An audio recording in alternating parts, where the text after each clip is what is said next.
All right, I'm going to try something a little bit different here. Figure out, totally know why it's not working. I got the wrong headphones on. Uno momento, por favor.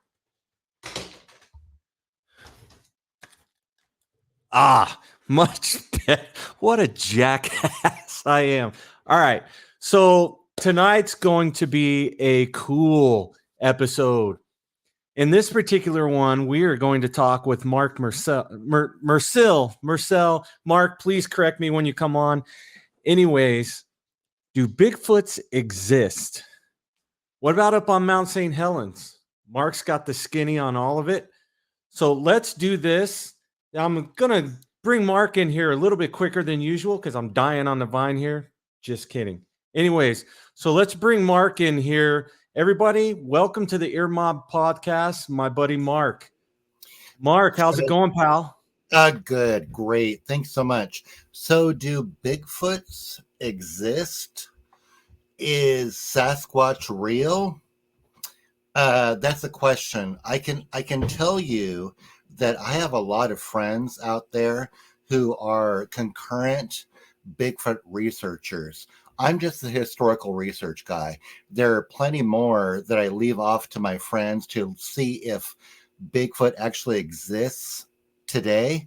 But I can tell you one thing, the Sasquatch phenomenon is real. It is an actual factual phenomenon. Whether it's a North American wood ape, which most of my friends do fall into that camp of a North American wood ape. I tend to fall into that myself. Interdimensional portals, UFOs, demons, whatever. I don't know. I frankly don't know. I'm just the historical research guy. But I can tell you, yes, the Sasquatch phenomenon is real. What it is, I don't know. But as you and I have talked before, I feel that 99% of the time, when people come out of the woods and they say that they saw something, yeah, I do believe them. They did see something. What it is, I don't know, but the phenomenon is real.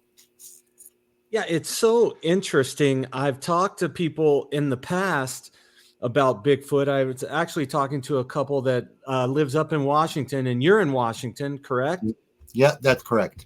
Yep. So I've talked to a couple that live up in Washington. I don't remember exactly where they live, but they're up there in Washington somewhere, and they've got a spot that they go to, and they'll take friends with them, and they have experiences, they claim, more often than not, which, for people to have experiences and sightings with Bigfoot or just weird things in the woods, I've always heard that it's pretty rare for something like that to happen, and that Bigfoot actually tends to shy away from people, because, they don't call him the hide and seek champion for nothing, So I've heard that they tend to shy away a little bit, but this couple tends to have experiences all the time. And one of the crazy experiences that they did mention was that they were walking down a trail and they heard something running up on them from behind, and they felt something whiz by him, and they actually felt the air move as something ran by him, but they didn't see anything. So I don't know. I'm not an expert on Bigfoot. I'm just as curious as a lot of people. I mean, I do think they exist. I don't know what they are, and so you're in the hot spot being up there in Washington. I mean, that's the Pacific Northwest. You're in the center of the action up there. Well, dude, I got to tell you, you hearkened on a lot of hot points. That's sort of like the beginning of a Bigfoot discussion. Here, we're dealing with talking about Bigfoot and Sasquatch. And people tend to think that it's Pacific Northwest centric, which many of the reports are from the Pacific Northwest. But I have to tell you, there are reports from all over the continental United States, including Alaska, of course, And it's a big hot debate. Yeah, there are reports from Hawaii, maybe not, but it's from all over the United States. But the Pacific Northwest does tend to be the hot spot. I tend to think it's because of there is a large amount of public land, DNR, BLM land, as well as private timber company land, timber companies that have been existing for 130 years, and they've just like gotten this land and maintained it as a forest, right? For timber companies. So there's a lot of undeveloped land of natural forest up here. So that would tend to like want to lend credence to the fact that we need a large amount of natural land, natural forest to support a North American wood ape like a Sasquatch, right? So I tend to think that that's where the majority of the reports come out of the Pacific Northwest. But you also have to think there's the Northeast, there's Maine, Vermont, New Hampshire, that is also a huge amount of forest land. There's stuff all up the Tennessee and Ohio Valley of undeveloped land, which could be prime North American wood ape kind of habitat, right? So that being said, yeah, I am kind of in the hot spot. And one of my friends, who's also a Bigfoot researcher, said that wherever you find bears, you find Bigfoot. Okay. So where I am out here on the outer coast of Washington and Westport, I'm a land surveyor. So I'm working on a survey in a very, very untouched wooded area. I've been a land surveyor all of my life. And up until about 2 weeks ago, the most bears that I'd ever seen were 3. In the past 2 weeks, with the survey that I'm working on, that has gotten up to 9. I saw 6 bears within the past few days in this prime habitat. Also, where there are reports of Bigfoot coming out of this area. So maybe where you see bears, you see Bigfoot. That's something to think about. Sure. And I mean, do you think, I know that bears have been known to walk upright for short distances. And Chaz, I just one of my encounters with a bear. He or she was standing up, and my survey helper Ty was like, "Oh, there's a cub, and there's a human," and he was like, "Wait a minute, that's not a human," because the adult bear was standing up on 2 legs and then went down onto 4 and dashed out into the woods. So yeah, they do. They don't walk for very long distances on 2 legs. Bears, I mean, this is black bear in the Pacific Northwest, which don't get massive like grizzlies or anything like that. But yeah, we did see one on 2 legs initially standing up. Right. And I mean, there's even reports people have seen what they perceive to be Bigfoot walking bipedal. Oh, I got my cat going crazy down here. They're walking bipedal and then dropping down on all 4s and running away. So I can totally see where that confusion can happen, where, you know, somebody believes in Bigfoot and cat, you're killing me, Smalls. Hey, is Smalls walking up bipedal right now? No, I don't know her deal. She's a very vocal cat. Okay. You'll hear she never comes in here unless I'm doing this. She never wants to pay attention to me unless I'm doing this. But getting back to that, I know people, you know, there might be some confusion there. I'm not saying that all Bigfoot sightings are bears, which I don't believe that to be the case at all. But I know that there could be some confusion there. You know, people just catch a glimpse of something. But me honestly, I'd probably would much rather run into a Bigfoot than a bear out in the wilderness. Because at Uh, least I'm not scared. I mean, you don't hear too often of Bigfoot attacking people, and we'll get to that in a few minutes. That's why we're here, and we'll talk about that. But you don't hear about that too often, and people getting in between a bear and its cubs, and it's lights out. It's not a good thing. Yeah, that's true. Hey, let's bookmark that for about 15 seconds or Okay. so regarding encountering a Bigfoot or a bear. Ches, Okay. I got a message from a great friend who's part of the Olympic Project. Uh-huh. Can you remind people about how to hear this right now? Oh, Because my friend Shane Corson is having trouble finding it. Um, okay. how how So, how do people listen to us like right now? okay. So right now we are on my personal Facebook page, which is just facebook.com Chas Stumbo. And then they can go to facebook.com/EarMob Podcast. And we're live there. And we're also currently live on Truth Social. I'm kidding, Mark. we're well, I'm just messing with you. But we are live on rumble.com/earmob podcast. Believe it or not, I get more views on Rumble than I do on YouTube, just because YouTube is so massive that a lot of people have a hard time finding it. The podcast will be up on YouTube later. After we're finished, I'll upload it to YouTube. Okay. But I usually go live on YouTube, but tonight I just went back to my personal page and the EarMob Podcast page, facebook.com/EarMob Podcast, Okay, and that's then cool. rumble.com. So, Okay, the reason why I'm hearkening in is because my good friend Shane is an Ape Canyon veteran, and we're going okay. to talk about more of this later. Shane is going back up with me here in about a week Oh, wow.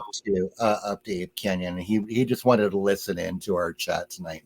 Yeah, So Shane, please do share it. If you've got other people that are interested, man, check it out. I'm doing my best over here. I'm not a professional by any means, but I'm just having fun with it and talking about what I want to talk about, and we'll see what happens. okay, So, that's cool. Anyway, getting back to your initial question, up here in the Pacific Northwest. Well, let me tell you this.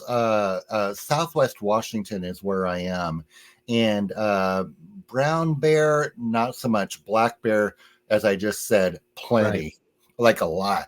And the black bear tend to be small and kind of scaredy cats of the woods. They freak me out when I see a huge bear.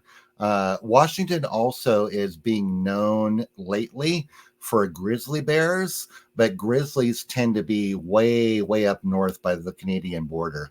So, um, there's two things going on. We have a paradigm in our brain of what a bear looks like, and we need to like stay clear of bears, that kind of thing. And so when we see a bear on the trail, there are two. Yeah, I'm not a bear expert, but either you play dead or you make yourself look really big, like, hey, bear, leave me alone kind of thing, depending on the species of bear. But the bear, running into a bear on the trail, yeah, that can sound really scary, but I think us as humans can handle that. I can tell you, uh, running into a Sasquatch or a Sasquatch encounter, or what you would perceive as a Sasquatch encounter, I can tell you, you don't want to do that. The encounters for 99.9% of the time of Sasquatch encounters are pretty banal. They're just road crossings or just, hey, I saw something. But I can tell you that when one sees one, it really screws up your brain. Well, A lot, because it's nothing like it. Your brain can't process it, and a lot, a lot of the reports that I've gotten are people who are just wanting to, it's almost like a PTSD kind of Right. encounter where they're still trying to process it, where they're looping what they saw over and over in their brain, and they just want to share their experience because what they experienced and what they saw is nothing like they've ever experienced before, either live or seen on video or YouTube. Yeah, see, we as humans, we perceive ourselves to be the top of the food chain, like Sure. the like the most intelligent.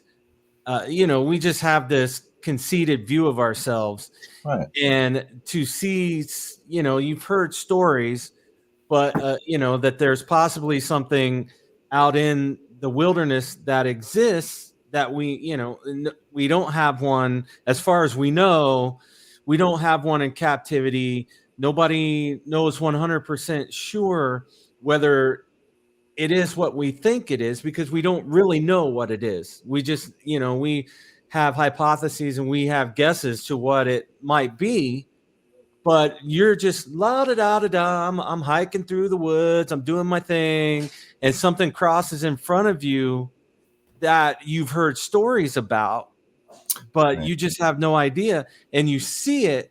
I can imagine how that completely screws with your head, because then all of a sudden, life as you know it changes. And all of a sudden, you're like, oh my God, I saw something that I've only heard about, and I don't necessarily believe it, but there it is in front of me. And it's so massive and so big that all of a sudden, you don't feel like you're the top of the food chain anymore. That's true. Food chain, yes, and particularly with our like what you described as our human sort of conquistador, top of the food chain kind of existence that us humans have. Um, I think that it's not so much that we're worried about something eating us today in 2024, something eating us or ripping our arms out or anything like that. It's just that I think this is part of the human condition. We think every single minute we know everything. We know everything, and that's not good science. Number one, good science is saying I don't know anything, and that's what good science is.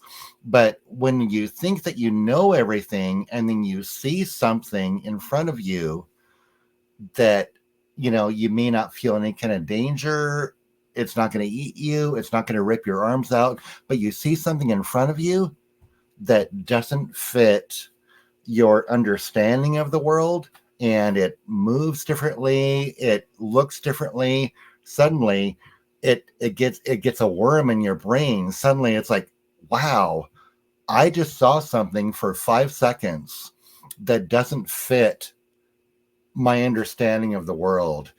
That's where I think where the PTSD starts to come in. I just saw something even for a second, 5 seconds, 2 minutes. That doesn't fit my paradigm. And you suddenly go down the rabbit hole of what was that? I have a friend. I did have a confirmation experience. Talking about my friend Shane that we were just talking about, he taught me the term confirmation experience, where you see something, you experience something right in front of your face, and you can't explain it. So, what was that? What was that? You can't explain it any other way. Sometimes people equate that to a Sasquatch experience, sometimes not. Um, on my weird experience, my friend Cliff was like, "You think that you didn't see a Sasquatch? Well, or two?" And I was like, "Well, I don't know. I can explain what I saw, but was that a Sasquatch? I don't know, because I don't even know what Sasquatch is." Right. But And but it did mess with my brain for sure. Yeah, and you sent me. Is that what you're referring to? Is Yes. the affidavit that you sent me today? And I just read it about a half hour, 45 minutes ago. Okay. Yeah. And yeah, that's crazy experience. And do you want to share, or do you want to? You're more than welcome to hold it back. You're more than welcome to share it. It's completely up to you. No, Um, I'm going to no, I'm going to share it, and I'm going to okay. invoke the name of another great Sasquatch researcher who is also associated with the Olympic Project. Basically, he was basically one of the founders of the Olympic Project up here in Washington, a guy named Derek Randalls. And Derek Randalls and Todd Hale and Shane are basically the cadre of the Olympic Project. For any Bigfoot nerds watching watching our show right now, they know about the Olympic Project. They know about the nest sites. They know also about this great trackway that was found last year that Chris Spencer and Todd and Shane did. Actually, right outside the Olympic Project cabin. But Derek had been involved with the Nest Project site for the Olympic Project, and he'd been doing that with Shane and everybody. And Derek was like, I really don't have anything more to share. He had been invited to conferences and stuff. And it's like he was like, I don't have anything more to share. And everybody who knows Derek was like, yes, it's stupid. You have a lot to share. So I was standing out in back at a conference where he was speaking, and he was talking about the Olympic Project and the nest sites. And then he started to share his own personal experiences, with his wife, which were incredibly profound and impactful. And I realized at that point, with him sharing those experiences, like, oh, Derek Randall's the head of the Olympic Project. He's such a big, important guy, but he's sharing his own personal experiences. And that was incredibly impactful. So I decided, upon hearing Derek on the stage, it's okay to talk about what you saw. If you see something, say something. Just sharing it with you right now, Chaz, it's just something that you saw, and it's okay to talk about it, and maybe that will encourage other people to talk about it. So I was down in Southwest Oregon working on yet another historical Sasquatch attacking cabins historical research project to try to find these cabins that were attacked in Southwest Oregon, in Curry County. And this is way out in the woods, way out in the woods. And I have researched this to death. And finally, a friend of mine, Bobo Fay, got on to making films, and he contacted me to make a film about the Thompson Flat Monster Project. And it was a period of time running from around 1876 into the early mid-teens of the 20th century, where there was this rash of apparent Sasquatch big monster sightings and encounters down in Curry County. There was a cabin that was attacked in 1904, and it happened over about 2 weeks or so, where this cabin was attacked, where there were gold miners attacked, not Ape Canyon, but there were the gold miners that were attacked down here in Curry County. And so we went down there a couple of times to do a film project, and we found great stuff on the Harrison cabin attack for the Thompson Flat Monster. And we had a great time. Found some great evidence from over 120 years ago. So we're about done camping, and there were two production assistants who split maybe about 20 minutes beforehand, and they were driving back down to Northern California. I was with Bobo and Rowdy Kelly, and we're all going to go visit and do some more filming at a newspaper office in Myrtle Creek, Oregon. And there's no reception up there. Okay, let's all drive out 20 miles, get back to the highway, figure out where we're gonna like sleep for the night in a hotel room and get some food. With us was Kim Christensen, who grew up in Bandon, Oregon, and had some very strange experiences up there as well. So the two PA split, Kim splits, and I'm driving out, and it's about 5 o'clock at night,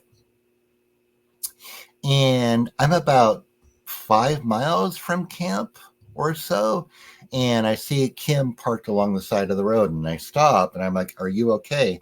And she's like, Kim is like, no, I'm checking out a lake. I'm checking out maps of a lake, of something that I had happened to me before. I want to see trails where I can go down later. I'm like, okay, see ya, good night. And so I drive on out about a mile away. I see Kim's headlights. It's getting dark. This is about 5 o'clock in November. I see headlights behind me, and I know it's Kim's car. I am going up the road. This Forest Service road is about a lane and a half wide. And I round around to the right, and there's an incline in front of me. It's not a steep incline, maybe about 15 degrees or so. And I can see in front of me about 200, 300 feet. And right in front of me, about 200 or 300 feet up, there's an individual. And this individual is standing in the middle of the road. Like full frontal face staring at you. 300 feet in front of me. Right. But it's dark. And this is Forest Service. There's trees everywhere. And the road cut is flat, but it goes down steeply to the river and then very steeply up, because it's a road cut going through there. And there's this individual like that. And I'm like, I have my brights on with my Honda Odyssey, my 1990 Honda Odyssey. And I'm like, who the hell is playing in front of the road in the dark in the middle of the national forest? Right. And at first I thought it looked like a traffic flagger, because its arms were bulky and its legs were bulky, like it was wearing a traffic flagger's rain gear uniform, or I thought it was a firefighter's uniform. And it was standing dead still for a split second. And it turned, looking down the slope. And then a second individual came up from a crouching position. And then this first individual started booking across the road. The weird thing is that these two individuals were in a runner's jogging kind of, fashion of like if you and I are running, but their movements were so quick and sporadic. It was quick running. And when the first individual hit the other side of the road, the second individual had come up standing and had caught up to it really quick. I was still traveling in the car. I took my foot off the gas, but I was still coming up on it. And this was about the weirdest, like 5 seconds of my life. But by the time that I caught up to them, the first individual had bolted up the hillside, and then literally it was like that. The hillside was like bam. And the second individual, by the time I had caught up to the second individual, I was within 50 feet or so. And of the second individual. Yeah. There were two. Yeah. The second individual, I was within 50 feet. And the second individual, it was head down, like they didn't want to look at me. It was head down, and they were just booking it. And the kaboing, they just sprang up that slope. So the weird thing about it is that I I was freaked out, but I almost hit the gas and kept going because I probably didn't want to see what I Right. saw. But I hit the brakes. I hit the brakes, put the car in park, left the engine running, and I sprang out of the car, standing by the driver's door. And the strange thing about it was that by their speed of travel, I would estimate that they were up there maybe 75 feet, maybe 100 feet off the road. But I stood there and I listened, and all I could hear was my engine running. There was no branches breaking, there was no brush rustling or anything. And I was pretty disturbed. But at that point, all the heat on the back of your neck Right. starts rising up and around, because I realized that if they were up there, they were probably standing still watching me. And Right. that was the most disturbing part. It was one of the most disturbing parts of the whole encounter.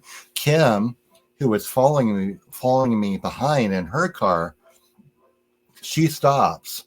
And Kim, I love my sister Kim Christensen, but she's like a very enthusiastic Bigfoot person. And I told her what had just happened. And she's like, oh my God. And she bolts back out, and we're looking up the slope and down the slope. And then Bobo comes up about 4 minutes later. Rowdy is right behind him. The fortunate thing is that this is a film project, and Rowdy was there with film equipment. And so Bobo was like, oh God, Mark just saw something cross the road. Rowdy puts the microphones on me, and we start filming probably about 5 minutes after I saw these two individuals cross the road. So we caught my reaction all on camera. And the weird thing was that night when I got into a hotel room and I called my sweetheart, my wife, I couldn't tell her about it. Really? No, I could not.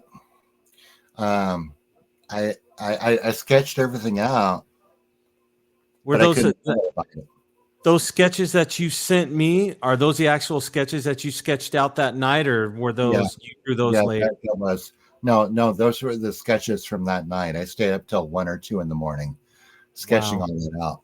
Um, it wasn't until about when I got home back here to Westport that I talked to my wife about it. And the weird thing about it, what I'm saying is weird, is that at the time I didn't feel disturbed, I didn't feel unsafe, I didn't feel threatened.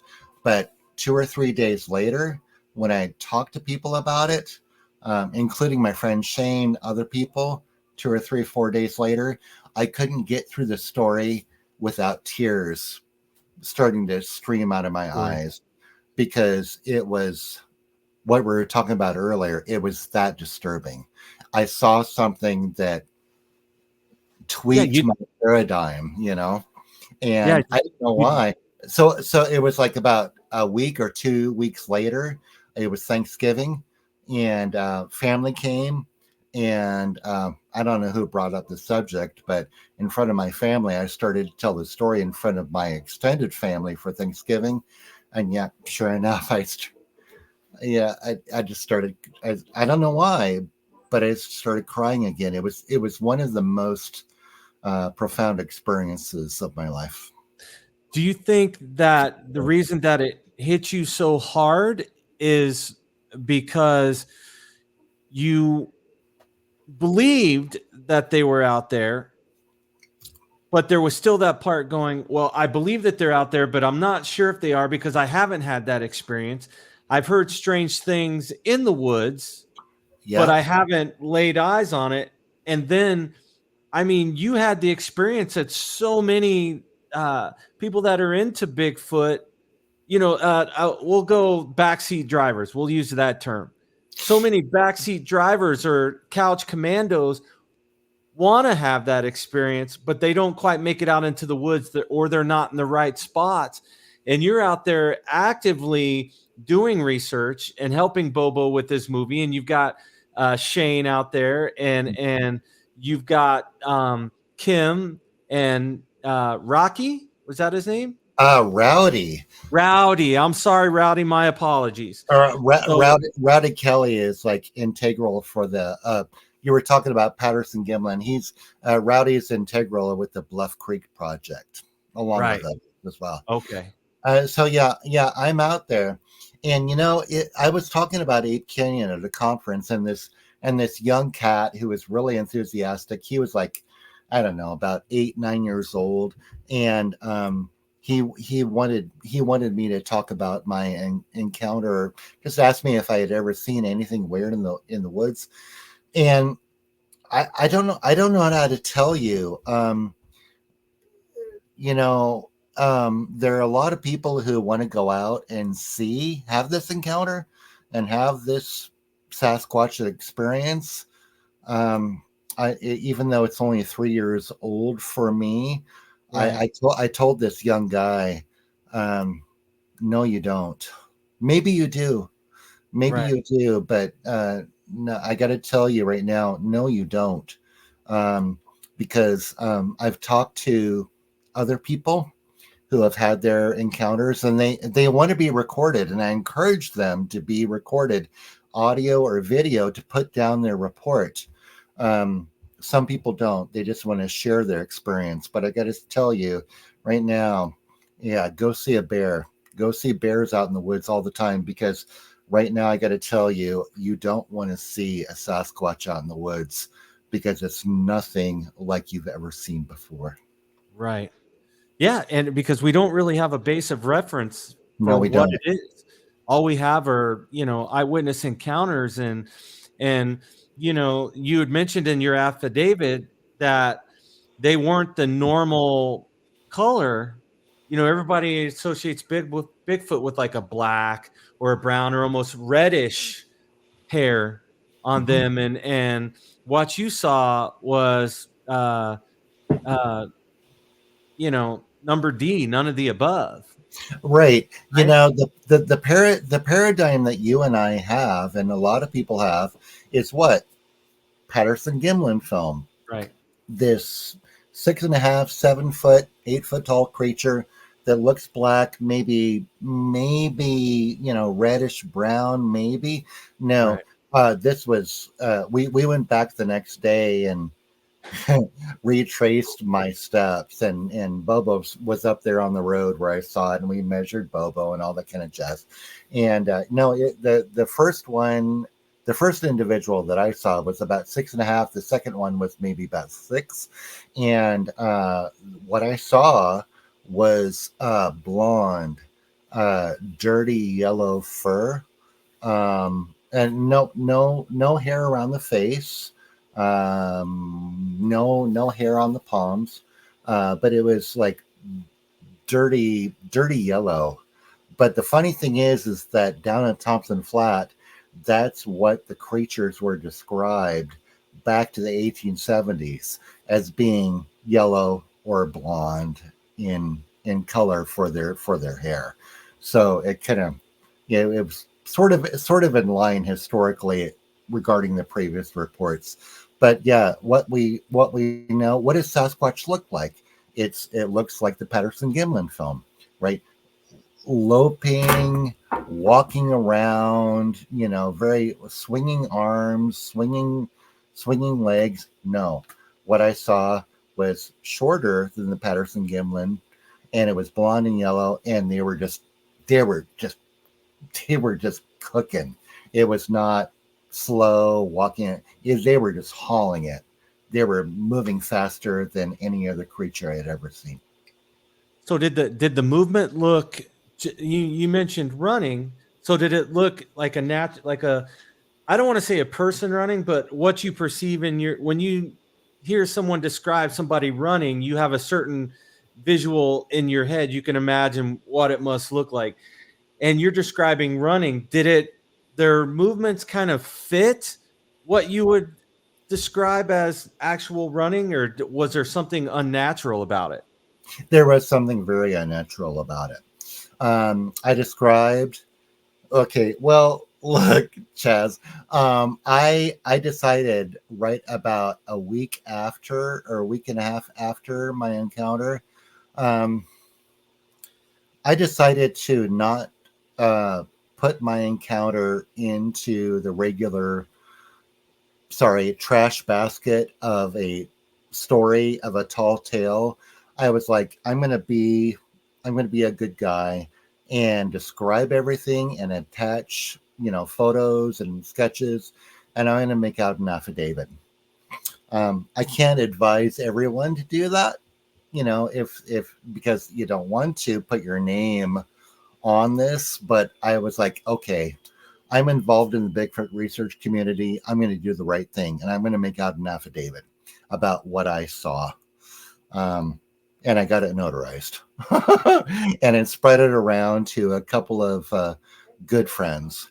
And so, what I described in the affidavit, when you see a guy, you're driving down the road, going to this grocery store, and there's this runner, and you can see it. You can see the runner, a human runner, of Right. course, Right. jogging along the road, and they're pumping their arms and they're pumping their legs.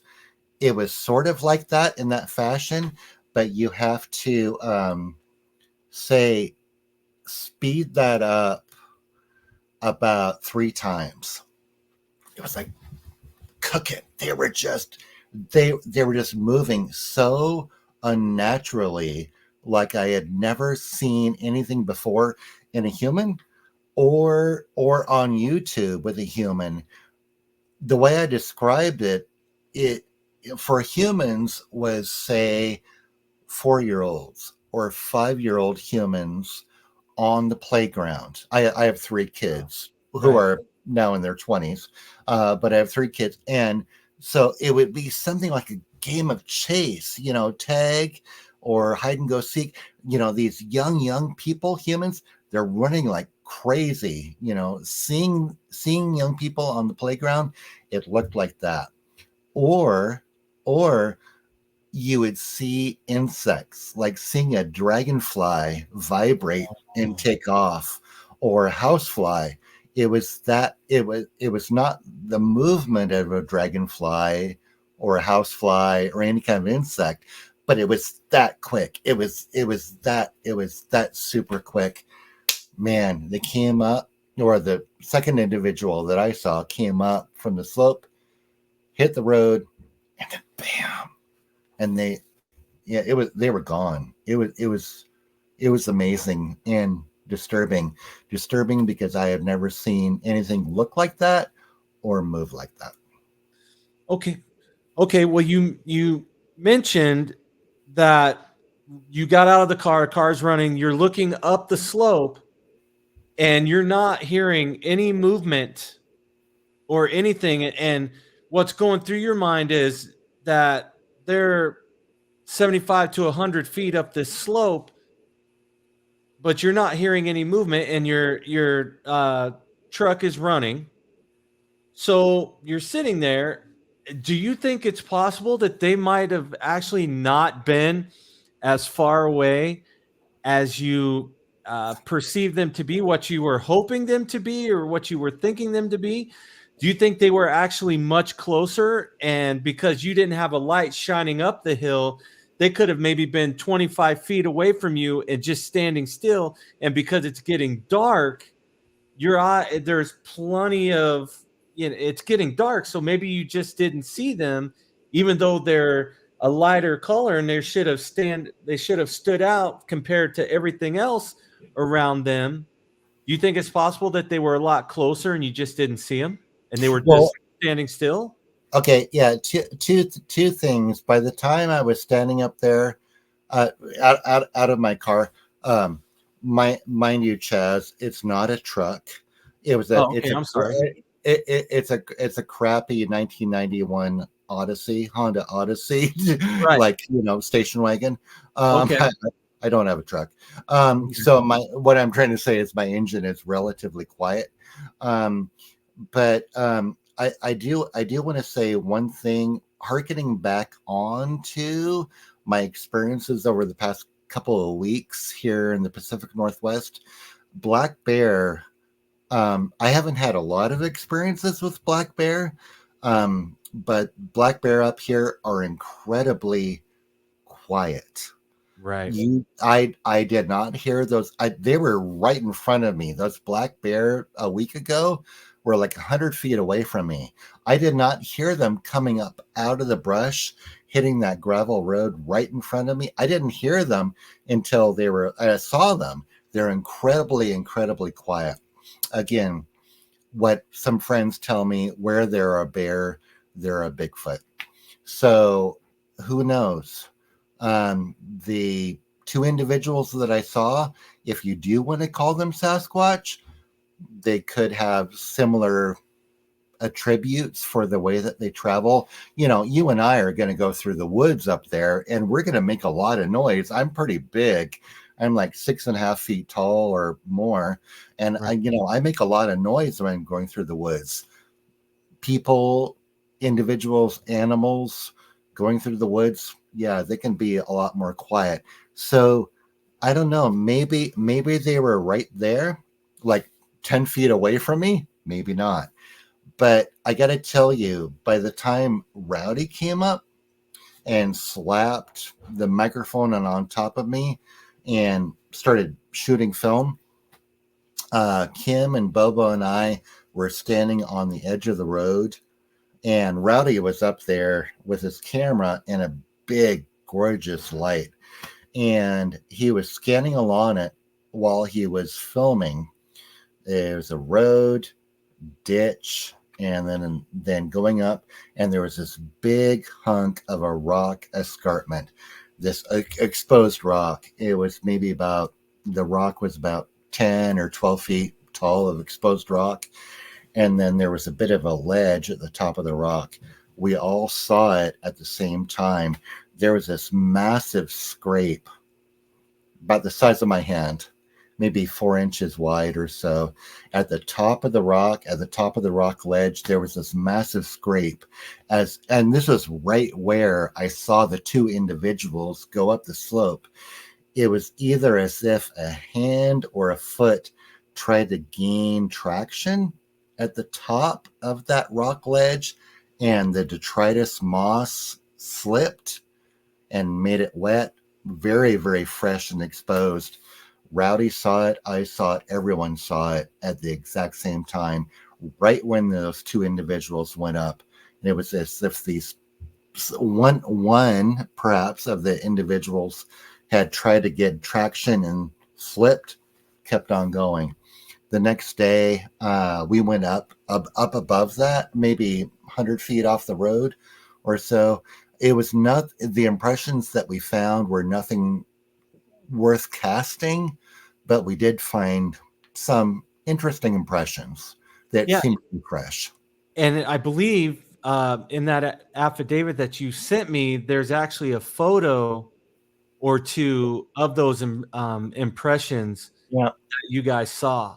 And that's what blew my mind, is because generally, at least from my side of things, being interested in the topic and hearing these stories and not like full on into it, you know, because I live out in the middle of the desert, so there's not really much going on here. It's a desert, you know, and so we don't have anything of reference for like those pictures that you sent me in that affidavit of the evidence that you captured there. And it blew my mind because I don't normally see stuff like that, you know. And when you guys are out there and you've got like Shane, who's a researcher, and he's actually out there in the field, you know, he sees stuff like that, and it's probably not that big of a deal. Well, it's probably still a big deal to him because you don't see it very often. Right. But for somebody like me to see something and not have a base of reference for it, it was damn cool to include those pictures, and I appreciate that because I read the story, and I really appreciate the fact that, you know, you went to the lengths of telling it and writing it all down and having it notarized. And I think a big part of that was probably therapeutic for you too, so that when you can go back later and read it, and then and when you did it, and everything, and you go back and read it now, are there things that maybe you've remembered now that weren't in the affidavit that you didn't remember at the time?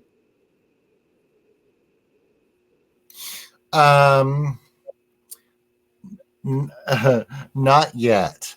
That brings up a couple. That brings up a couple of things. Yeah, just before the show, I did reread it. And again, PTSD. It started all flooding back to me, and I got goosebumps and shivers, reliving the story that I told myself. But I've considered. I have a good friend, Doug Meacham, who's a hypnotherapist, and actually he did hypnotherapy regression with Bob Gimlin of the Gimlin, Patterson Gimlin film, and he's done a bunch of stuff. I just for fun, I don't know anything about hypnotherapy or anything like that or regression, but I thought, yeah, I'll hit him up and just find out what comes out of it. It'd be interesting. It'd be terribly interesting. But one thing that you brought up, you're out in the desert. Where are you? Where are you in the desert? Last time we spoke, I was in the same spot. I am in southern Utah, at the very tip of southern Utah before you drop into Arizona for 15 miles and then hit Nevada. Okay. So I'm at the very bottom of Utah. Okay. Don't again, what we were saying about Pacific Northwest centric Bigfoot, don't discount yourself. There's a lot of activity in southern Utah, Nevada, northern New Mexico, northern Arizona. There's plenty. The signs look different. The signs look a little bit different, but no, there's plenty of reports that are coming out of your area. Yeah, so it's just not Washington. It's just not Oregon. Whatever. They're all over the continental United States. Yeah, down here we have cactus structures. Yeah, right on. Yeah, that's true. But I know up in northern Utah, up near the Idaho border, like a big hot spot is Logan Canyon, right outside Logan, Utah. And I know that there was a video that surfaced a few years back, maybe 10 years, maybe not quite as much, of actually somebody standing in a parking lot filming the mountain or a hill or something way off in the distance and actually having a dark figure walking along the mountain. So I know, there is activity in Utah. There very possibly could be stuff going on here. I mean, we have deer, and deer's a possible food source, so we have deer, we have a lot of lakes, and obviously lakes, fish, streams, fish, so the terrain is different here. The climate is much different than the Pacific Northwest or Ohio or Maine or, New Mexico is still kind of deserty, but you're right. For me, I just can't imagine them being around here, but again, that's very possible, honestly, I've come to the conclusion that they're everywhere. Right. They really are.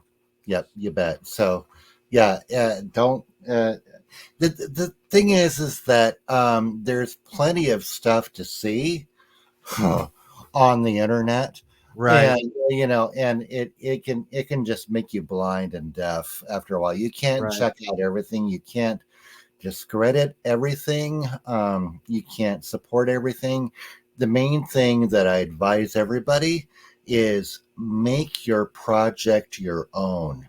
If you have any kind of idea that there's some sort of activity, and whether it's Sasquatch or not, UFOs or anything weird that you want to go check out, and you have an inclination to do so, maybe have your own experience, make your own project your own and live it. And go and investigate the hell out of it and really make it your own project. And next thing you know, you're going to be talking to, Chaz Stumbo on his podcast, Right. Right. And so with your project that you've made your own, I want to show this video. And I don't know if you've seen this. I'm sure you have. Oh, let me see. I found this video on YouTube, and it's actually a guy at Ape Canyon. Okay. So it's only 46 seconds long. So I want to show this video since we're on the topic of making projects your own. So Okay. I want to show this video, and then we'll start talking. We'll get into Ape Canyon for a short time, and you can kind of, once we watch the video, you can kind of tell me what we were looking at here. So I'm going to run this video real quick. Hang tight. I have a Forest Service map. It's like a guide, camping guide or whatever, from the 70s. And it shows Ape Canyon as it looked then, and as it looks now. So there used to be trees, apparently, where Jacob and Basim are. Yeah, they're plotting to destroy the Pentagon again. But there used to be trees there.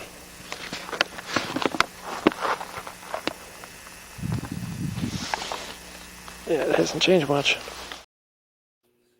Okay, so what are we looking at right there? Where is that exactly? Chaz, I got to ask you, if you don't mind sharing, who did that video come from? I will send you the link, and I will post the link to that video. I found it today because I just did a search for Ape Canyon drone, and I couldn't find any drone footage of Ape Canyon, but I did find that video, and I shared it because the person that put the video up only put up, if I remember correctly, only put up a few videos, and it didn't seem like the videos had been viewed very much. Because last time I was looking, I didn't see this video, but I came across it today and I watched it, and I thought it was really cool. And I had seen that area before. And I've got another video that's just over a minute long, and it's kind of a guy panning around in a panoramic, like full circle of Ape Canyon. And that area, he must be standing in the same spot, because that area is in the other video that I have as well. And I'll find those videos and I'll send the links to you. But where exactly are we looking at when we're in that video? Well, as I told you before, find some time and some money to fly out here, and I'll take you up to Ape Canyon. And I'll try to get you back home safely. Okay.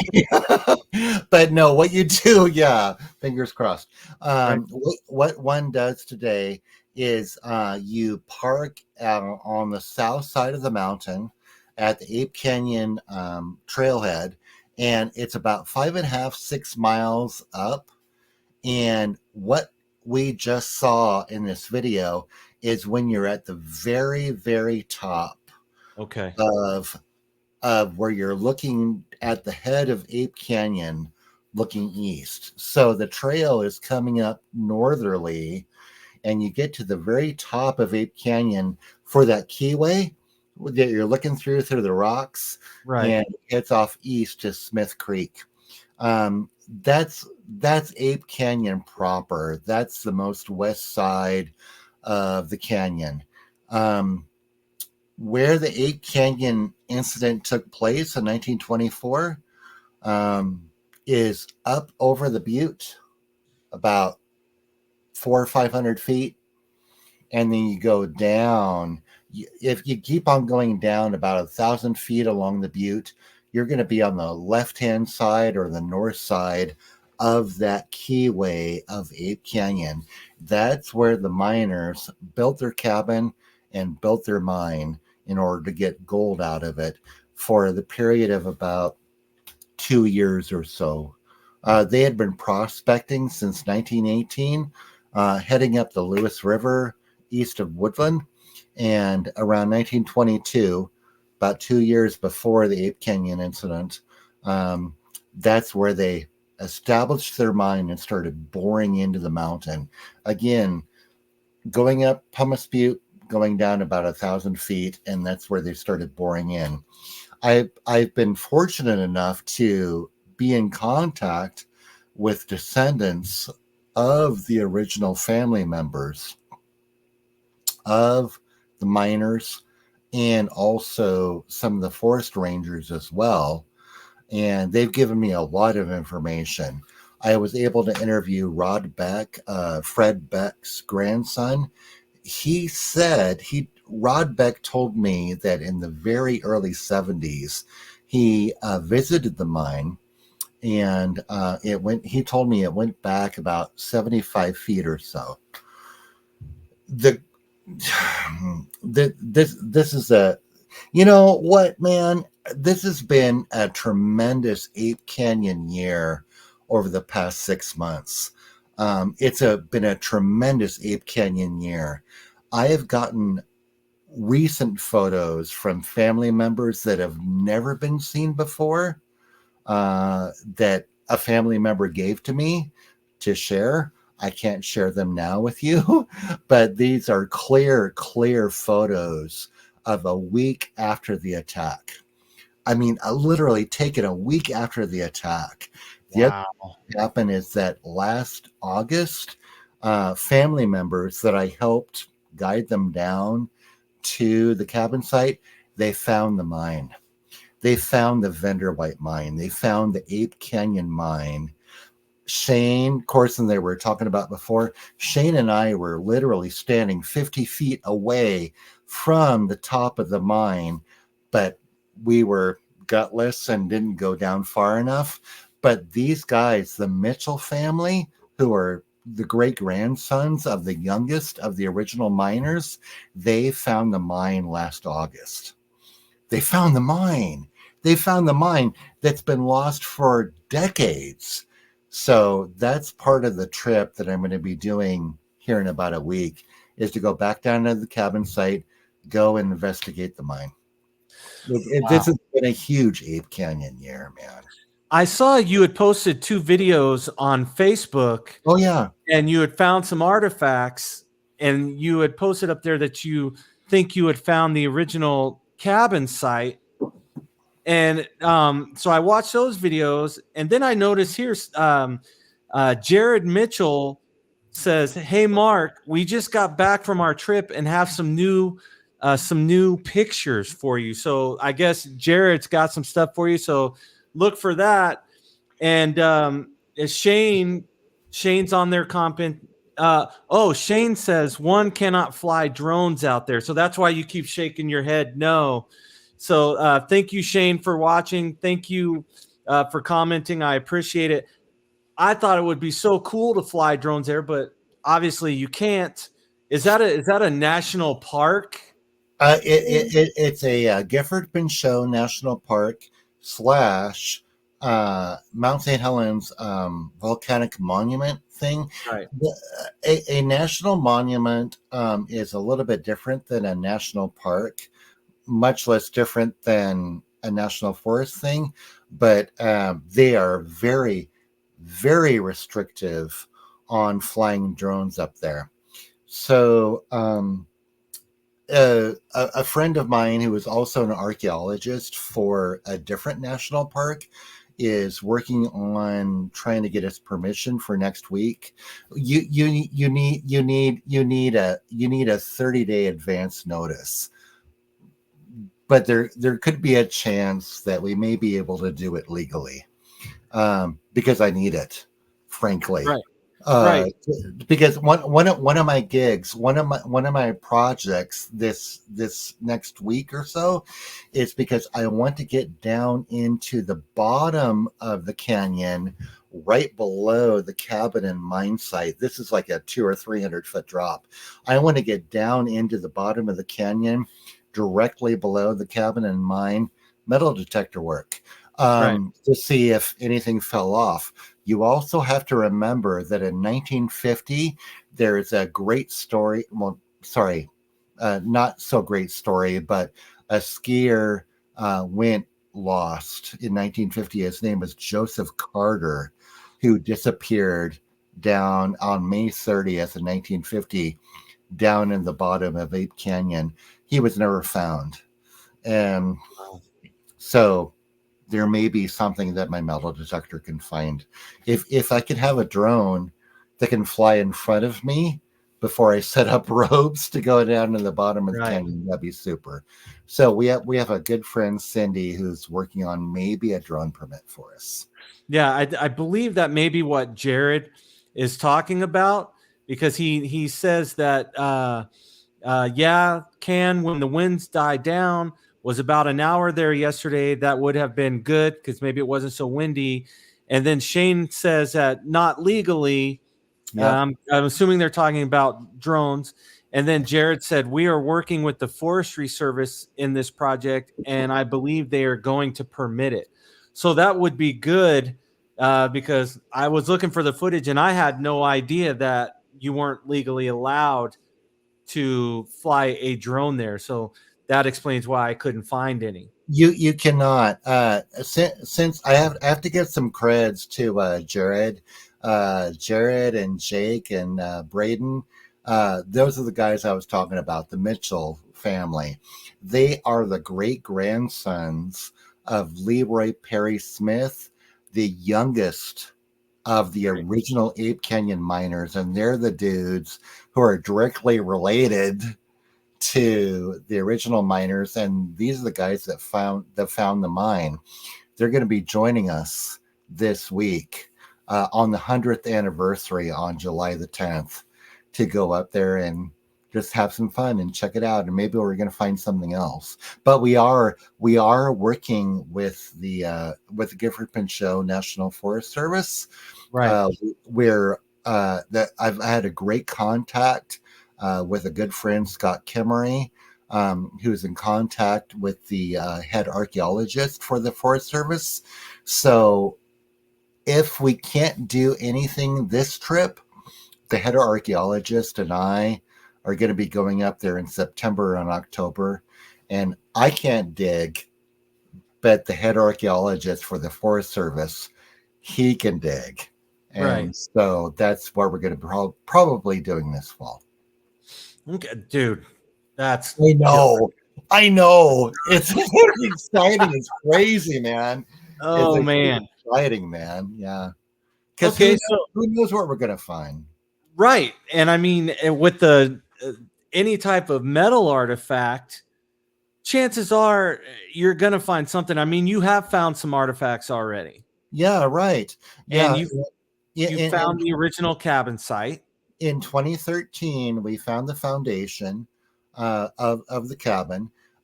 We found baling wire. We found, oh my God, Chuck. We found this piece of baling wire that is on display at the North American Bigfoot Center, Cliff and Melissa's museum. We found this piece of baling wire that is actually pictured in a 1924 photo. We found a piece of baling wire. We also found a broken saw blade, which is also on display. About 2014, or I think it was 2014 or 2015, we found this old brass bullet casing that we think is probably identified as a 3030 Winchester bullet casing, found inside of the foundation of the cabin, right? We found a lot of artifacts. So every single artifact that is found just leads much more credence to the story, to add more to the story. When I began this project in 2007, 2008, a friend of mine, Daniel Perez, said that, the Ape Canyon story was ready to be canned in the circular file of Tall Tale. Did this actually happen? Are these guys even real? No, they are real. Fred Beck, Marion Smith, all these guys, they're actually real. Leroy Perry Smith, these are real people. And they actually built a cabin up there, and they were actually mining a gold mine up there. And they came back from the mountain on the morning Friday of July the 11th, reporting that they said that they were attacked by this band of mountain devils, and they split and they abandoned their gold mine and never went back. These are real people. This is a real story.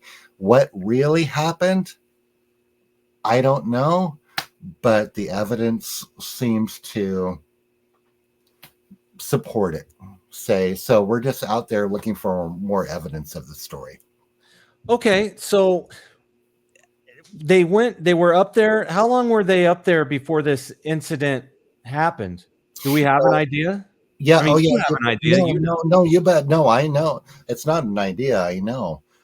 They had started the mine in 1922, and at first they were coming in from the south, and they were tent camping on the west side of Pumice Butte.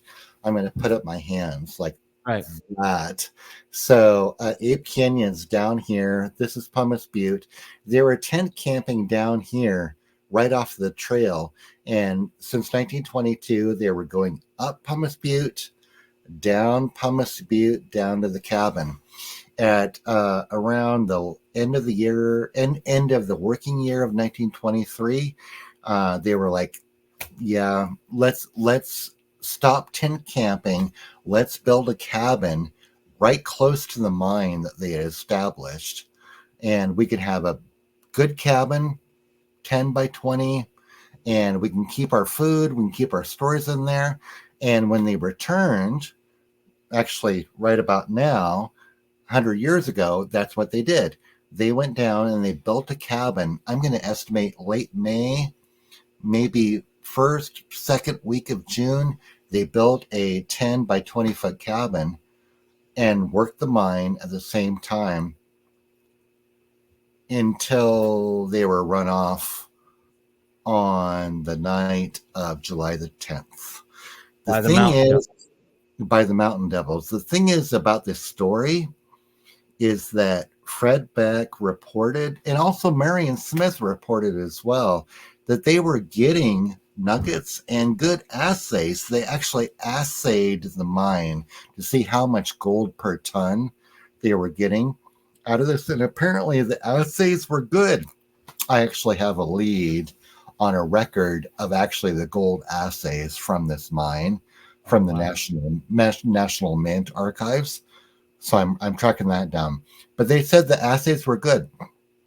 The thing is that up there, the snows come in, and you can only be up there latest Thanksgiving. The earliest that you can get up there is, say, late May. There are just too many snows. You can't stay up there all year long. Right. So on July the 10th, they still had another 3 months of working their gold mine. Apparently a gold mine with good assays. Right. No, they were done. There is one record of this. It's called a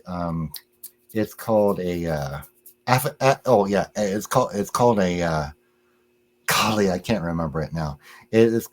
What it is it's an affidavit that you file with the county to say how much ore you moved, how much gold you got out.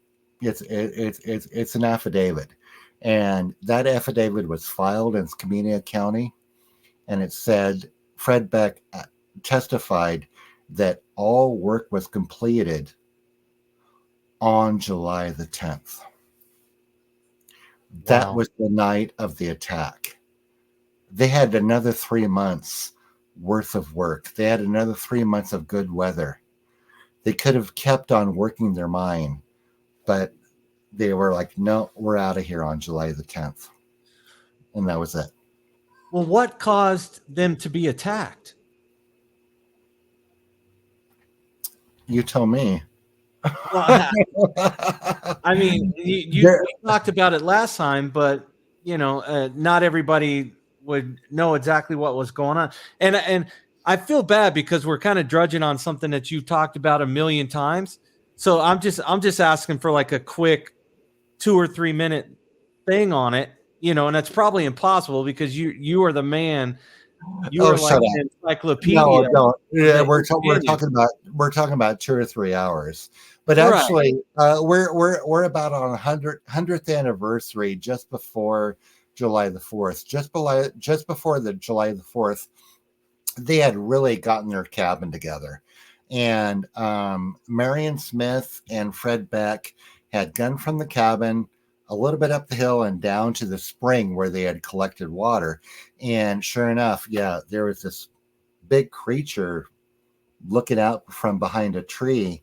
And Marion and Fred going to get water from the spring. Fred is like blam, blam, blam with his pistola and shoots 3 bullets, and it skins along the side of the tree. And it's like, oh crap. And so they go down there, and there's no blood, there's no animal, there's no fur, there's no nothing. But they look up on the other side of the hill going up the spring, from the spring, and there's this big bruiser. The way it's described, it sounds like the Patterson Gimlin film Creature. It sounds like Patty. Just looking back at them, they go back and they're like, holy crap. They go back to their families and friends in Kelso Longview for 4th of July. And the thing about this family, the Smith, Beck, Mitchell family, they were known, and they still are known, to be really square guys. They're just like really square, plain truth-speaking fellows. And so when these guys come back for 4th of July festivities and are explaining that they saw this huge hair-covered creature and then they shot at it, their friends and family are like, oh, they couldn't make sense out of it, because these are really like straight truth-telling fellows, but they're coming back with tales of mountain devils with these huge hair-covered creatures. So like, okay, whatever. The guys go back after 4th of July, and that's when things start going downhill, pun intended, really bad. Leroy is coming back from the spring, and the guys are in the mine, working the mine, and Leroy's at the cabin bringing water from the spring. There's a big bruiser that comes out of the bush. Leroy takes a shot at it. I can't remember how many shots. Two shots, 3 shots. The creature, seemingly unaffected, turns around and goes back into the brush. The Ape Canyon site is a limited topographic site. It's not flat.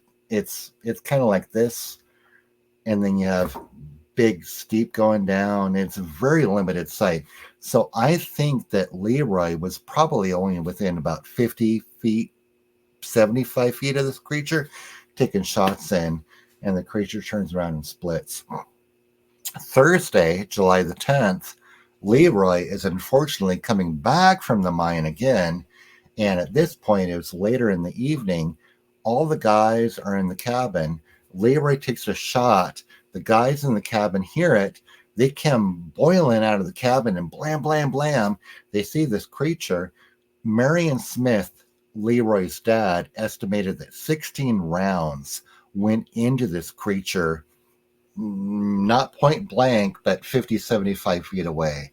Fred Beck takes the last shot at the creature's at the top of the drop. The creature either crouches down and climbs down, or falls off the canyon down into the bottom.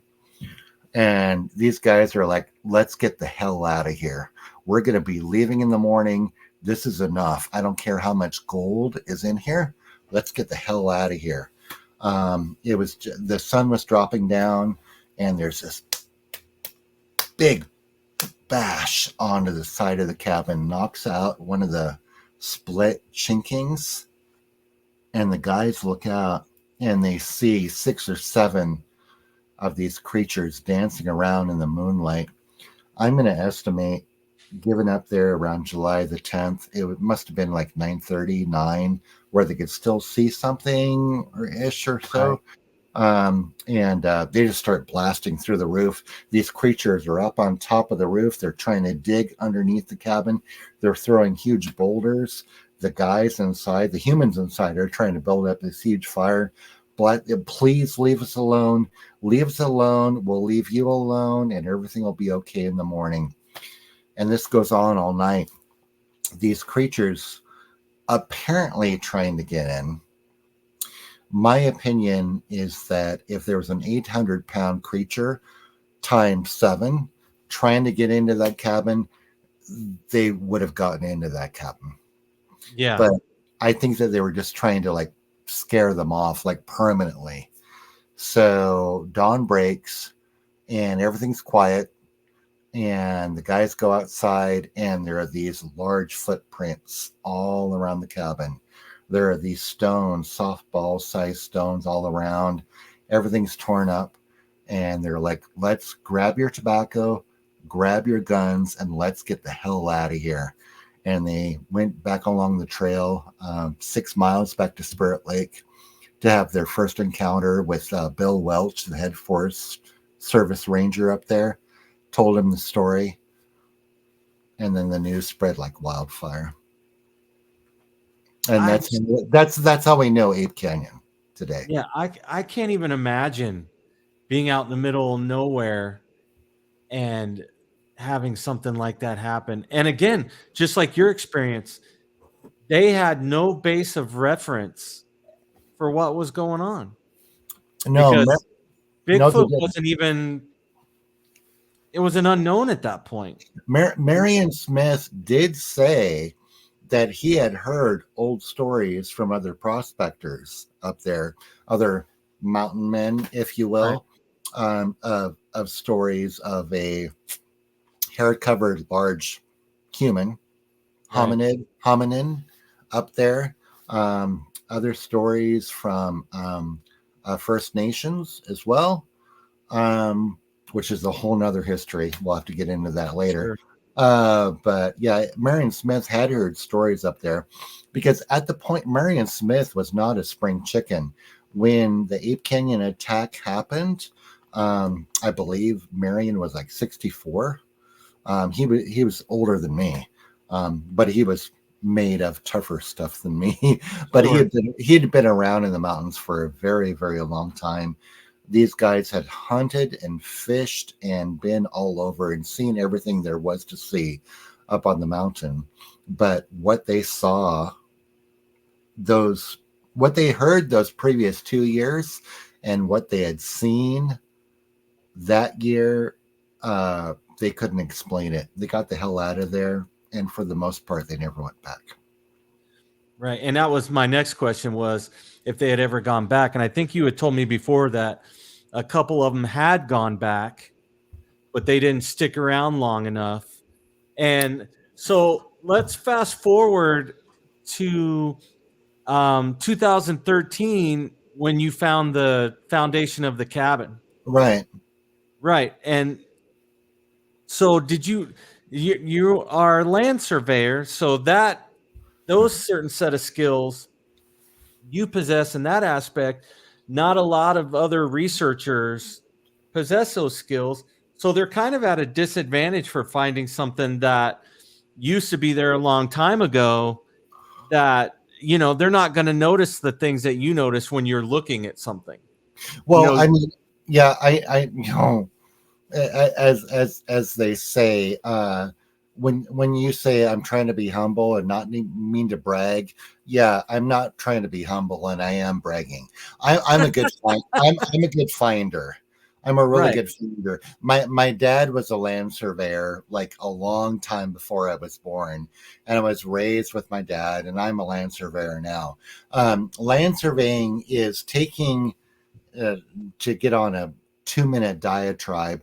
Land surveying is taking the document record of what the documents say that you did, Chaz. What did you do 20 years ago? Right. And what did you write it down? Okay, taking the document record. Okay, you're going to say what you did. Okay, great. I researched that to death. Now I look for the field evidence of what you really did. today. What evidence can I find that you really did? That's what a land surveyor does. So we have to compare what the document record says of what they said that they did compared with the field evidence of what the field evidence says what they did. That's sort of what land surveying is all about. We have to retrace old land corners, old landowners' records. We have to like try to trace down exactly what people did 50 years ago, 75 years ago, 150 years ago, and try to make sense out of it today in order to determine actual property corners. So that's humbly, that's what I'm good at. So I applied those skills to this whole Ape Canyon project because what we were left with 2 weeks after the attack, a month after the attack, what we were left with was just this basket full of clues. The mine was not mapped. The cabin wasn't mapped. Reporters had gone up there and taken a few photos and given us a general description of the area. But I don't know how it happened. Maybe it was a midlife crisis. I don't know, but I really, really got into the Ape Canyon incident, and I started researching this from the very beginning. Actually, before the beginning, researching it like crazy, and I started to realize that in spite of the fact that we didn't have a map of where this was, I had enough clues left behind by the miners, left behind by the reporters, where I thought that this site may have survived the 1980 eruption. And so after researching it for a while, in 2011, I started going up there and looking for it. It took me about 5 or 6 trips and taking my life in my hands because this is a very dangerous area. But in 2013, some friends were like, hey, I heard about your project. Take me with you. And I was like, okay. 2013, me and 4 other people went up. And that's when, with land surveying skills and document research field evidence, we were able to find the foundation of the cabin. And as far as foundation of the cabin, are you meaning just some general outline of some wood, or you actually found like the flooring of the cabin? Well, the flooring of the cabin actually came to light this last trip last year. We did find flooring. Really? Yeah. Wow. There's one great document. If anybody is like huge volcano nerds, eruption volcano nerds, there's this great document. It's like about 4 inches thick, published by the USGS, and it's by Molyneux and Robinson, I believe, are the 2 geologists with the USGS. The USGS in 1984 published this huge volume where it was a collection of papers where they went all around Mount St. Helens to look at the effects geologically of the eruption.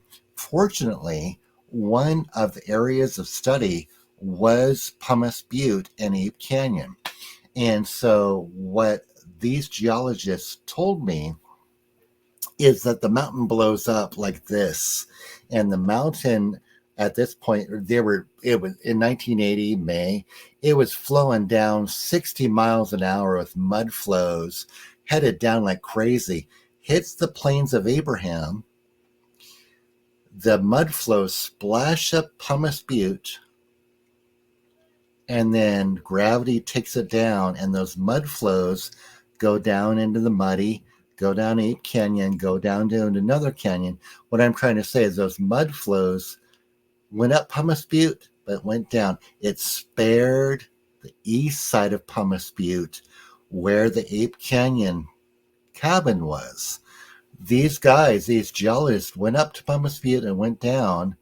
They weren't looking for Ape Canyon, but they said that On the east side of Ape Canyon, about where the cabin was, there was about 2 inches of ash and pumice. 2 inches.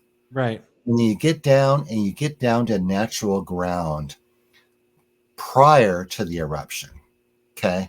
Because what had happened is these mud flows came down, all the ash and pumice went straight up, and then the stratosphere took it off of the winds, headed east. The east side of Pumice Butte was spared, and it was only about 2 inches of ash and pumice. And that's exactly what I found down there at the cabin site. It was about that much, literally that much of Right. ash and pumice. And then I got down to natural ground, and then I started finding the original logs. We found one side of the cabin that was about 20 feet long, and then we found the other side of the cabin that was about 10 feet long, with the nails still driven into the foundation logs. This was not, when you go out there, it's rocks and trees, but with metal detector work, we were able to find 2 sides of the cabin. Later, we found the saw blade. Later, this last year, we found the floorboards of the cabin. Isn't that's just insane? That It's super fun. right. The whole one side of the mountain's gone. Yeah. Right. Yeah. And the side that correlates with this story, where this story happened, where this event happened in Ape Canyon, survived the eruption. And that was such a catastrophic and violent eruption. And just by the grace, well, I'll use it, by the grace of God, the Ape Canyon side was spared. And now you go back there in 2013, you find the cabin site, you find the foundations of the cabin.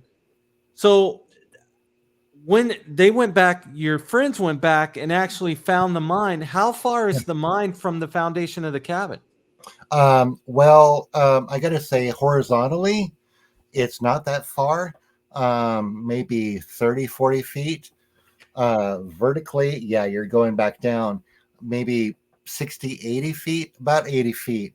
But the thing is that where the Mitchell family found the mine, in comparison with the cabin, we have record of the mining record, and we also have record from the newspaper reporters who visited that mine, and all of this correlates. Even though the mountain blew up, Jared just posted 130 feet. Jared, I don't think that's true. Anyways, all this correlates. all of this correlates because the mountain blew up and the east side of Pumice Butte was spared. When you get down to the cabin site, there's this massive Doug fir down there that is a good 6 to 8 feet in diameter. The age of this Douglas fir way predates the eruption, way predates the mine, right? And so, and this big Doug fir is right by the foundation of the cabin site. When I ran my metal detector over it, you can hear metal inside this big 6 to 8 foot diameter Douglas fir. I do have reports from, again, Rod Beck, that he saw pitons driven into the base of this Doug fir. Maybe they were like throwing through rope to haul up goods from the mine. And also way above my head, maybe about 8 feet off the ground, I heard metal up there. There was a report in the mining record and in the newspaper reports of a sign that was driven in up there of the mining claim.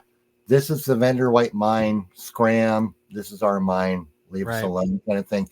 But I heard nails or some sort of metal way up over my head. So this huge fir was there at the time of the mining escapades, at the time of the Mountain Devil attack.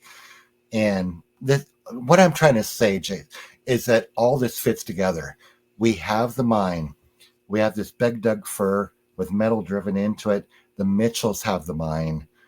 All this, and the pun intended, is all nailed down. This is the Well Sorry. played, sir. Well played. Thank you. Okay. What about the possibility of bullet fragments in that Douglas fir? Does it then correlate to where they might have shot at these creatures when they were being attacked, or is it? I'm just trying to picture it in my head. Well, you have to understand, bullet fragments are going to be lead, which are nearly impossible for my metal detector to pick up. Okay. Again, with the possible pitons at the base of the tree or the nails of the old sign at the base of the tree, I do not have the legal authority to dig into this tree, nor do I want to.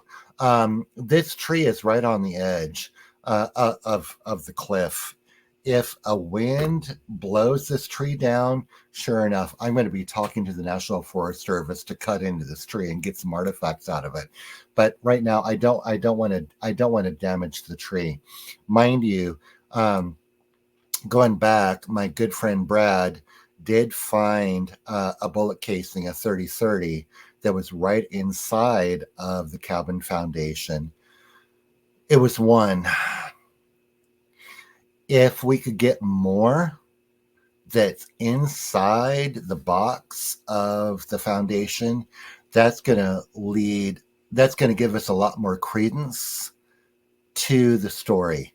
If we could get a decent brass metal detector up there with the Forest Service permission, and we end up with like 25 brass casings that are inside the foundation of the cabin, that's going to tell us like a shitload a lot. That's going to lend a lot of credence to the story, because that one casing that we do have, that's one casing. It's very, very old, but perhaps a bird came in and dropped it right there. But if we have 25 casings inside that foundation, that's going to be an Ape Canyon story right there. You know? How is it? Is the Park Service pretty supportive of what you guys are doing up there? Now they are. Now they are. I'm an old caver up there on Mount St. Helens and Mount Adams.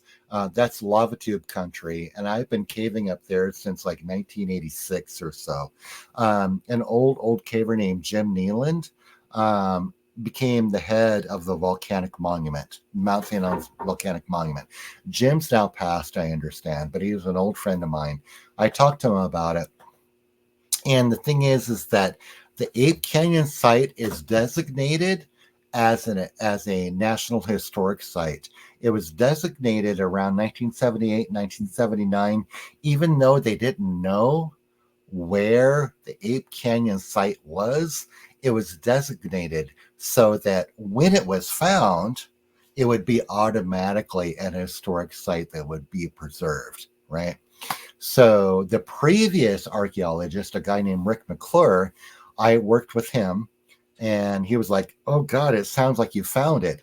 He's retired. Right now, I'm working with another archaeologist at the Gifford Show, a fellow named Matt, and that's what I was telling you about. We're going to be going up there September, October, to get the archaeologist's eyes on the site. It's nationally preserved. We can't dig. We can't do anything anymore. The rule is, from what I understand, with the Antiquities Act, the Federal Antiquities Act, if it's previous to 100 years, perhaps you could dig. I'm not giving you any legal advice, but if it's prior to 100 years old, you can dig. Perhaps you can keep it for outreach and education. The stuff that we found before was previous to the 100-year event.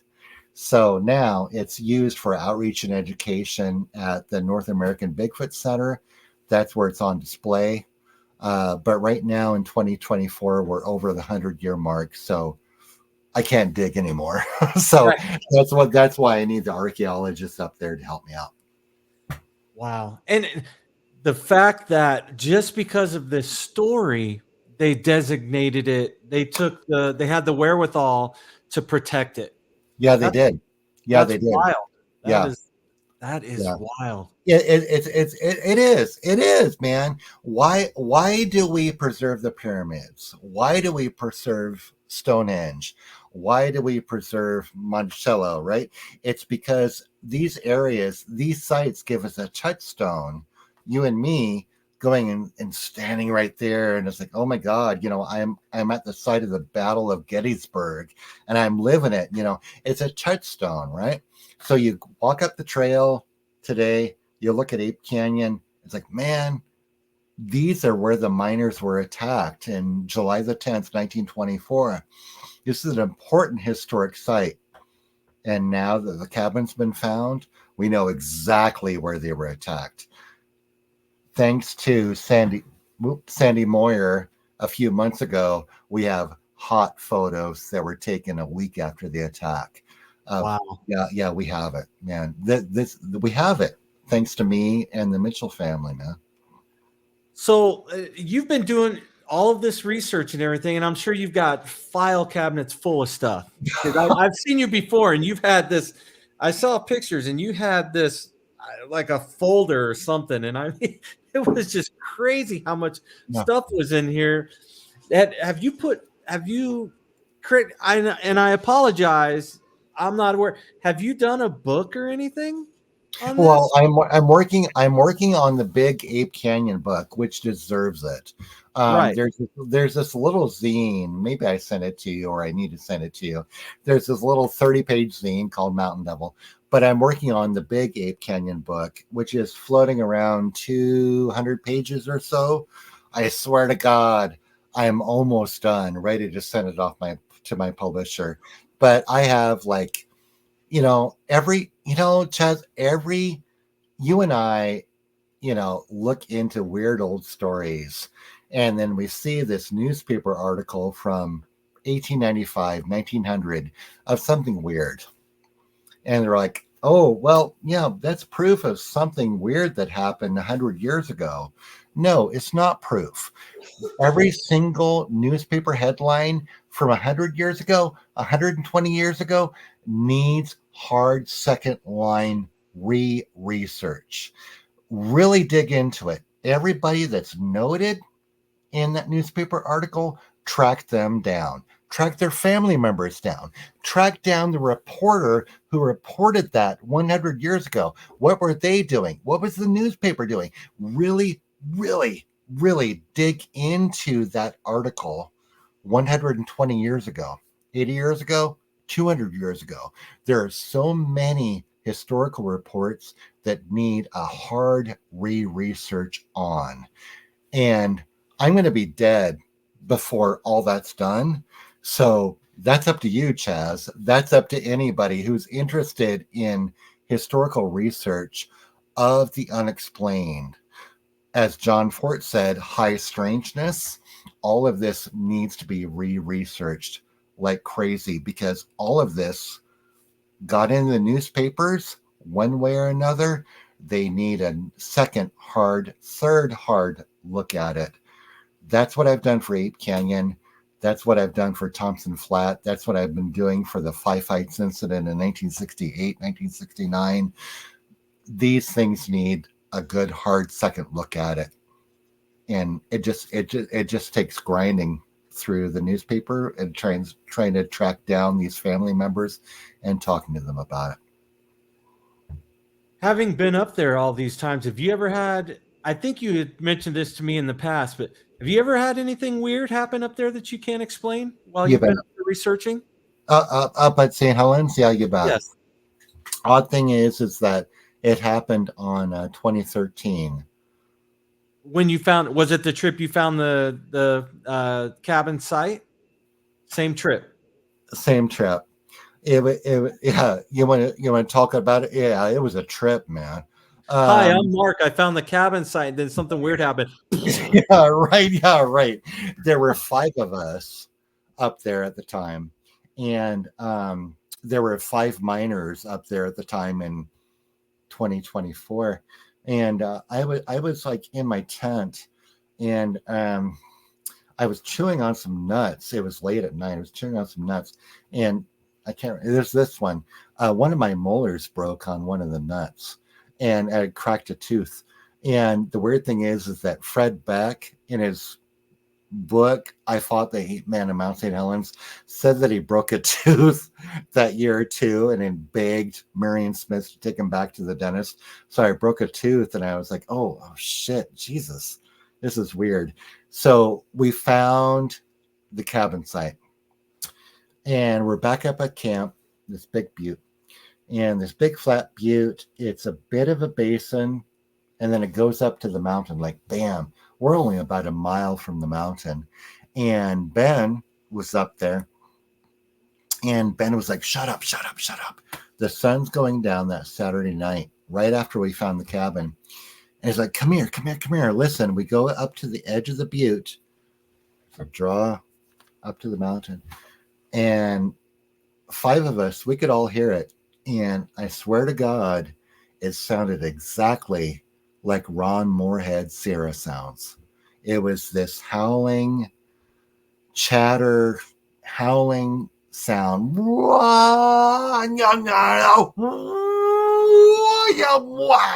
it went on and on and on. It was about a quarter mile away or so. And we're like, oh, what the hell is that? And then as you trace the ridge line on down, coming off the peak of Mount St. Helens, trace the ridge line on down, maybe 800 feet, 900 feet down the ridge, there's another one. Howling, chattering sounds. And this first one and the second one, they talk back and forth, back and forth, back and forth. I don't know, 10 or 15 minutes. Wow. And we're just dumbfounded. About 2 or 3 minutes later, sure, there's a third one. Talk back. The 3 of them are talking back and forth, presumably about us, maybe. And then a few minutes later, there's a 4th one. And then way down the ridge, way down the Muddy River Valley, there's a 5th one. I can hear the 5th one way down there. Nobody else, I think nobody else heard it. But all night long until we go to bed and pull the sleeping bag up over our ears, it went on. The 5 of them, whoever's up there talking back and forth was this howling, chattering. Yeah, they went on all night long. And I went to sleep. Sunday morning, I looked through the vent in my little tent, and the sun is just barely coming up, and I can hear them go. I can hear them talking again up on the ridge. And so I closed my eyes, and about 8 o'clock, 7:30, 8 o'clock, we all get up and we're making coffee, and Ben gets out and he's like, "Did you guys smell that?" And apparently Ben and his son were in the tent and they smelled something so musky, and animal smell come right between us, right there in camp, that it smelled so hard that it woke them up. And the rest of us were like, well, did you look out? And Ben was like, hell no, I didn't look out. But it was enough to wake them up. We broke camp, went back to the car. Wow. That's insane, man. Ain't it? That's awesome. I'm like, yeah, I know. Next year, I was up there and about a mile and a half out on the trail. Got a good trackway, which we've cast and made copies of. Just a big foot. I'm not saying it's Bigfoot, but it's a Bigfoot. That we were able to. Brad was able to cast it for us. All right, Mark, I have a request. Yes. Get your ass in gear and finish the book. Okay. Yeah, Mark. Take a number, dude. Everyone's behind you. Like, finish the book. I'm like, okay, I will. I swear.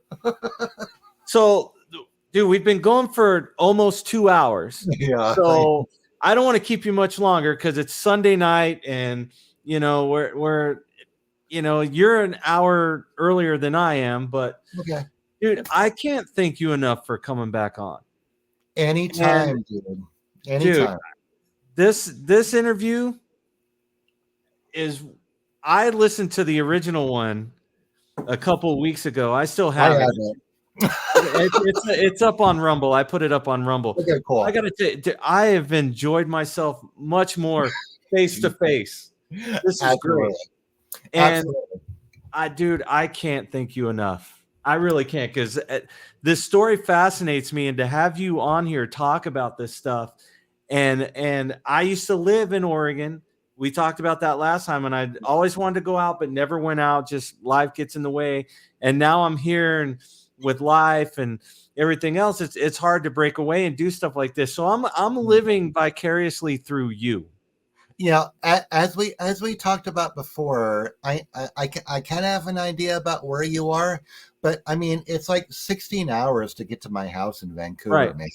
Just drove up here. But I got to tell you, what are we doing? What are we doing? Yeah, it's about 8 days away, 7 days Right. away. I'm going up there for a week, for a solid week, and I'm going to have so much to share with you. So let's plan a follow up. We will. Let's do this about a month or two from now, and I'm going to have so much cool stuff to tell you. I swear to God. All right, man. You're on the hook for it. You are on the hook for it. I've committed, apparently. Yes. Okay. So I want to tell everybody right now, Mark, you're going back up there in about a week or so, and you're spending a week up there. We are going to do this again. Okay. We are absolutely going to do this again. And at that point, we'll leave all of the stuff that we've talked about behind, and it's going to be Mark's big update on Ape Canyon, what's going on up there. And, if something crazy happens, all you got to do is just send me a message and go, dude, I can't wait to tell you about this. And then we're on it. Okay, we're cool. on it. Let's do it, man. Mark, thank you so much for donating your time tonight. Anytime, and dude, we're doing this again. Okay, right on. You and I always have a great time together. Oh man, this is a blast. Okay, cool. Dude, be safe. Be careful. Right? Yeah. Don't fight any mountain devils. Okay. No. Thank you. I won't. But hopefully, knowing you're going to document everything, and you're going to come back with another folder just for that week. So, Mark, thanks so much, man. Absolutely. Have a great night. Be safe, and we'll chat soon. Will do. Thanks so much for the show, man. Okay. Dude, no, thank you later. Peace, brother. Take care. All right. Thank you. All right. What can I say? Holy smokes. Mark is the kingpin of Ape Canyon. That guy, he should be the inspiration for everybody to get off their butts and go live life. Mark's living life. If it weren't for Mark, we'd have no information on Ape Canyon other than the original story. Mark's, like he said, he's got 2 or 3 hours just of information on the story. And then he's got more information on the Native American aspects of what is going on up there. So I am going to leave you on this thought. Get off your asses and go enjoy life. Go do something that you've always wanted to do. Go do it. I've got to take my own advice on that I just stole from. I got to take Mark's advice. I've got to get out there and do something. So thanks for watching. Thank you for taking time out of your Sunday night to join Mark and I.